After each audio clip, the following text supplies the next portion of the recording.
चिड़िया के दोनों ही बच्चे कुछ दिनों से बीमार थे। चिड़िया बहुत गरीब थी। वो तो बस सारा दिन मेहनत करके अपने बच्चों को रूखा सूखा दाना ही खिला सकती थी। उसके पास इतने दाने कहाँ थे कि वो अपने बच्चों का इलाज करा सके।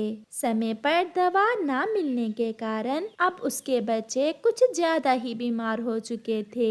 अब मैं क्या करूं? मेरे बच्चों को तो बीमारी ने बहुत ज्यादा कमजोर कर दिया है। मैं अपने बच्चों की दवा लेने के लिए दाना कहाँ से लाऊं? कौवा वैजी तो दाने के बिना दवा कभी नहीं देंगे और मैं इन्हें अकेला छोड़कर दाना कहाँ से ढूंढने जाऊं?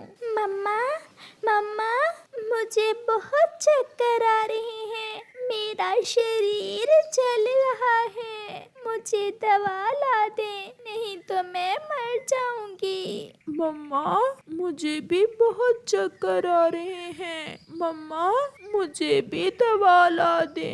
अपने बच्चों की बातें सुनकर चिड़िया तो रोने लग जाती है। एक माँ अपने बच्चों को अपनी आँखों के सामने मरता हुआ कैसे देख सकती थी। चिड़िया जल्दी से वैजी कालू कौवे की तरफ जाती है और जाकर कालू कौवे के घर के दरवाजे पर दस्तक देती है। कालू कौवा घर से बाहर आता है। तुम फिर आ गई? अब दाना लेकर आई हो या अब भी खाली हाथ ही आ गई हो? वैजी, मैं बहुत गरीब हूँ। मेरे पास इस समय कोई नहीं है। मेरे बच्चे मर जाएंगे अगर उन्हें दवा ना मिली तो। आप मुझ पर दया करें और मुझे उधार पर दवा दे दें। मैं आपको जल्दी ही दवा की कीमत दे जाऊंगी। कालू कौवे की पत्नी गोरी कौवी भी घर से बाहर आती है। गरीब चिड़िया, तुम फिर आ गई। चल भाग यहाँ से। मेरे पति ने कोई धर्मशाला नहीं खोल रखा जो मुफ्त में दवाएं बांटते फिरे। सारा सारा दिन मेहनत करके जड़ी बूटियां ढूंढ कर लाता है। एक तुम ही गरीब नहीं हो इस जंगल में। आज तुम्हें मुफ्त में दवा देंगे तो कल सारा जंगल ही मुफ्त में दवा लेने आ जाएगा। गौरी जी, आप मेरी ममता के दर्द को समझें। मेरे बच्चे मेरी आंखों के सामने मर रहे हैं। तुम्हारी ममता के दर्द को समझूं और अपने बेटे को हम भूखा मारे? चलें कालू जी, घर चलें। खुद ही चली जाएगी ये गरीब चिड़िया। फिर गौरी और कालू अपने घर का दरवाजा बंद करके चले जाते हैं और चिड़िया मायूस होकर अपने घर के लिए उड़ती है। वो वापस आ रही थी कि रास्ते में उसे एक बूढ़ी फाख्ता बैठी दिखाई देती है। चिड़िया तुरंत उस बूढ़ी फाख्ता के पास आती है। आंटी जी, आप इतनी रात के समय यहाँ क्यों बैठी हैं? बेटी, क्या बताऊं, मैं दूसरे जंगल जा रही थी अपनी बेटी के पास। रास्ता भूल गई और यहीं बैठ गई। तुमसे पहले भी कई पक्षी आ चुके हैं, बस पूछ कर चले जाते हैं। कोई भी मुझे इस अंधेरी रात में आसरा देने के लिए तैयार नहीं है। माँ जी, आप मेरे साथ मेरे घर चलें। मैं हूँ तो गरीब, आपको और कुछ तो नहीं दे सकती, लेकिन आप रात मेरे घर में गुजार सकती हैं। बेटी, मुझे और किसी चीज की जरूरत नहीं है। ये देखो, मेरे पास इस थैले में बहुत सारा भोजन है। मुझे केवल एक रात के लिए आसरा चाहिए। फिर रानो चिड़िया बूढ़ी फाख्ता को साथ लेकर अपने घर चली जाती है। बेटी, ये तुम्हारे बच्चे हैं। ये तो मुझे बीमार लग रहे हैं। मम्मा, आप हमारी दवा ले आई? मम्मा, जल्दी से हमें दवा दे दे। मम्मा, मेरा खेलने को बहुत मन कर रहा है। मैं स्वस्थ होकर बहुत खेलूंगा। चिड़िया की आंखों में आंसू आ जाते हैं। बेटा, मैं कल कुछ भी करके अपने बच्चों के लिए दवा ले आऊंगी। फिर चिड़िया बूढ़ी फाख्ता को सारी बात बताती है। बूढ़ी फाख्ता तुरंत अपने थैले से मकई का भुट्टा निकालकर चिड़िया को देती है। जा बेटी, जल्दी से अपने बच्चों की दवा ले आओ। लेकिन आंटी फाख्ता जी। बेटा, अब समय जाया ना करो। मुझे अब समझ आई कि मुझे अपनी बेटी के जंगल का रास्ता क्यों भूल गया। ऊपर वाले ने मुझे तुम्हारी मदद के लिए ही भेजा है। फिर चिड़िया जल्दी से कौवे से दवा लेने जाती है। वाह चिड़िया, अब तो पूरे का पूरा भुट्टा ही उठा लाई। किससे मांग कर लाई हो?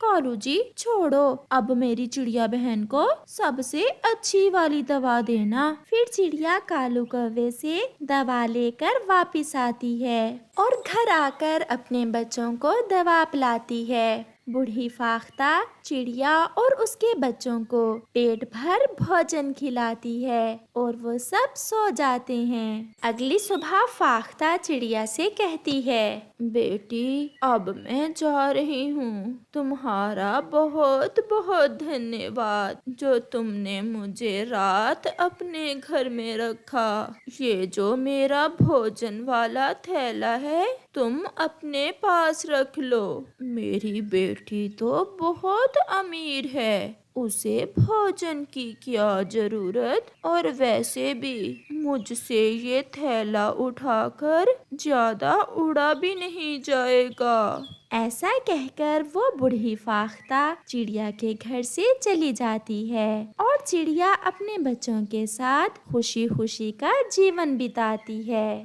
कोमल चिड़िया सब पक्षियों से अलग दिखाई देती थी। उसके रंग बिरंगे पंख उसकी सुंदरता में और भी इजाफा किए हुए थे। वो चिड़िया कभी किसी पक्षी से अच्छे से बात ना करती, हमेशा अपने गरूर में रहती।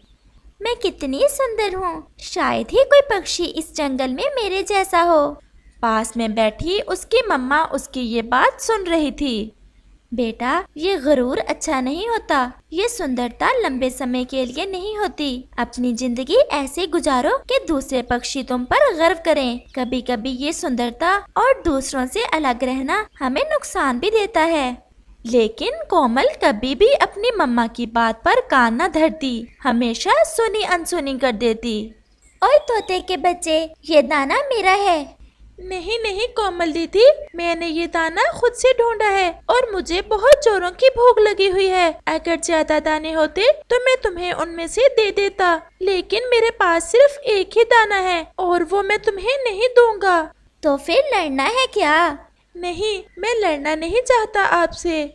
मैं तुमसे ज्यादा सुंदर हूँ, मेरे पंख देख लो। क्या तुम्हारे पंख हैं मेरे पंखों जैसे? मैं जितनी सुंदर हूँ, इस जंगल की हर चीज पर मेरा हक है। और फिर वो छोटा तोता पास में बैठे कौवे को बुला लेता है। कौवे अंकल, आप न्याय करें। क्या हुआ छोटे तोते?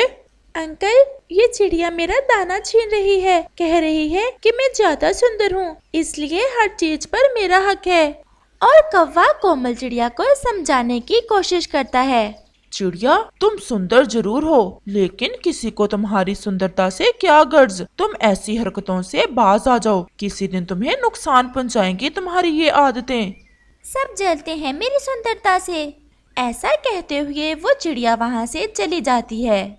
और फिर अगले ही दिन कोमल चिड़िया यही काम उल्लू के बच्चे के साथ करती है और उससे उसका दाना छीनकर खा लेती है। उल्लू का बच्चा रोता हुआ अपने घर चला जाता है। मामा, मामा, चिड़िया ने मेरा दाना छीनकर खा लिया है और मुझे मारा भी है। कहती है कि वह मुझसे ज्यादा सुंदर है और वह मुझे बदसूरत कह रही थी।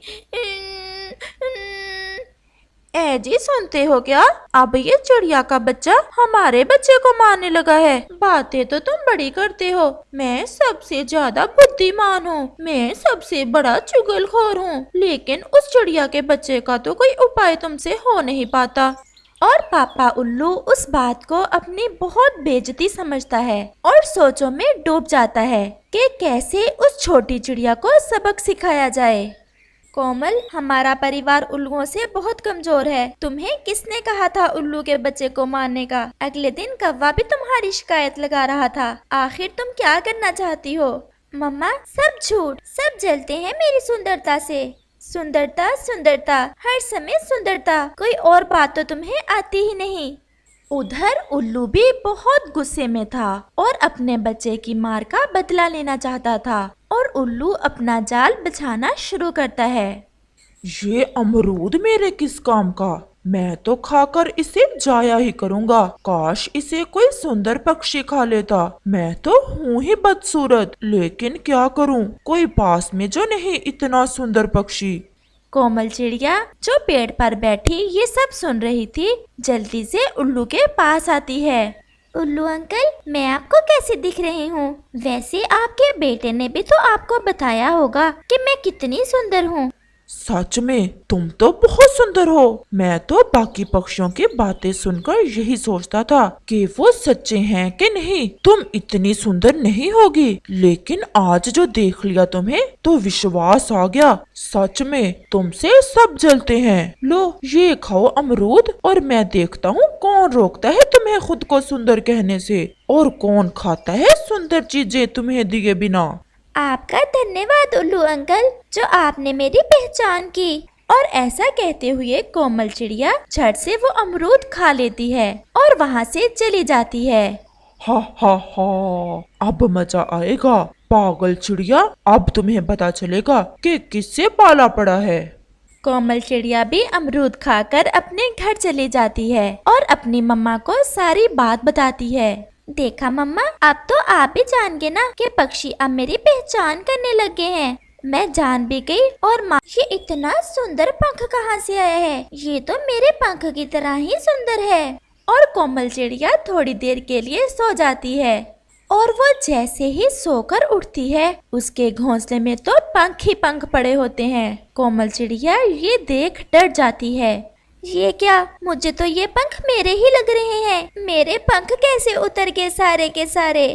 और फिर कोमल चिड़िया अपना शरीर देखने के लिए नदी की तरफ जाती है।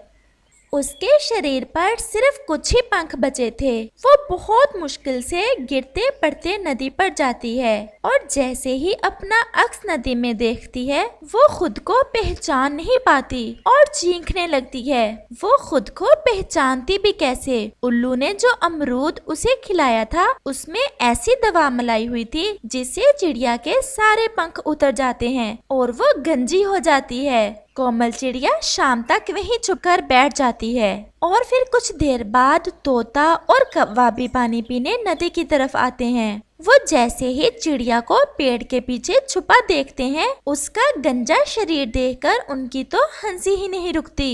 हमने तुम्हें देख लिया है, सामने आ जाओ। अब हुई ना बात, अब लग रही हो ना सारे पक्षियों से ज्यादा सुंदर। राजकुमारी लग रही हो, राजकुमारी। और ऐसे तोता और कौवा चिड़िया का खूब मजाक बनाते हैं। चिड़िया कुछ कहे बिना ही वहाँ से भाग जाती है। कोमल, ये क्या हुआ? तुम्हारे पंख कहाँ गए? और फिर कोमल चिड़िया अपनी मम्मा को सारी बात बताती है कि कैसे वो सोकर उठी तो उसके पंख उतर गए। मुझे सब समझ आ गई। मैंने कहा था ना, उन उल्लुओं से पंगा लेना तुम्हें महंगा पड़ेगा। वही हुआ ना, अब देख लो अपनी सुंदरता। और कोमल चिड़िया बहुत मायूस होकर बैठ जाती है। मम्मा, अब मैं हमेशा ही ऐसी रहूंगी क्या? मुझे क्या खबर, अपने किए की सजा भुगतो। सुबह हम उल्लुओं के पास जाएंगे, शायद वो कोई हल बता दें। तुम्हारी हालत देखकर तुम पर दया कर दें। अगले दिन चिड़िया अपनी बेटी कोमल चिड़िया को साथ लेकर उल्लुओं की तरफ जाती है। कोमल चिड़िया दूसरे पक्षियों का सामना करने से डर रही थी। उसे क्या पता था कि कौवे और तोते ने सब पक्षियों को बता दिया था जो उसे देखने को बेताब थे। जैसे ही चिड़िया घर से थोड़ी दूर जाती है, सब पक्षी एक पेड़ पर बैठे उसका इंतजार कर रहे थे। वो देखो, कोमल चिड़िया और भी सुंदर हो गई। अब तो सारे जंगल के फल इसी के हुए। कौवा हंसते हुए कहता है, उल्लुओं के ब्यूटी पार्लर से मेकअप करवा के आई है, ऐसे ही नहीं सुंदर बनी। और सब पक्षी खूब हंसते हैं। जैसे तैसे कोमल चिड़िया वहाँ से निकलती है। पापा, ये वही चिड़िया है, ये वही चिड़िया है जिसने मेरा दाना छीना था और मुझे मारा था। देखिए उल्लू भाई, बच्ची है, गलती हो गई, मैं माफी मांगने आई हूँ इसकी। प्लीज आप इसे माफ कर दें। मुझे पता है ये उसी अमरूद के कारण ही हुआ है जो आपने इसे कल खिलाया था। प्लीज आप मेरी बेटी पर दया करें।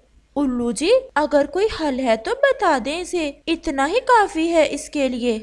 अब देख लिया ना, आइंदा अगर किसी पक्षी को तंग किया तो फिर। और कोमल चिड़िया उन उल्लुओं से माफी मांगती है। अगर सच में तुम्हें नसीहत आ गई है तो ये लो, रात सोने से पहले ये अमरूद खा लेना, तुम्हारे पंख फिर से आ जाएंगे। और फिर ऐसे वो माँ बेटी उन उल्लुओं से वो अमरूद लेकर वापस आ जाती हैं। और फिर कुछ दिनों के बाद कोमल चिड़िया के पंख फिर से वापस आ जाते हैं और वो एक बहुत अच्छी पक्षी बन जाती है।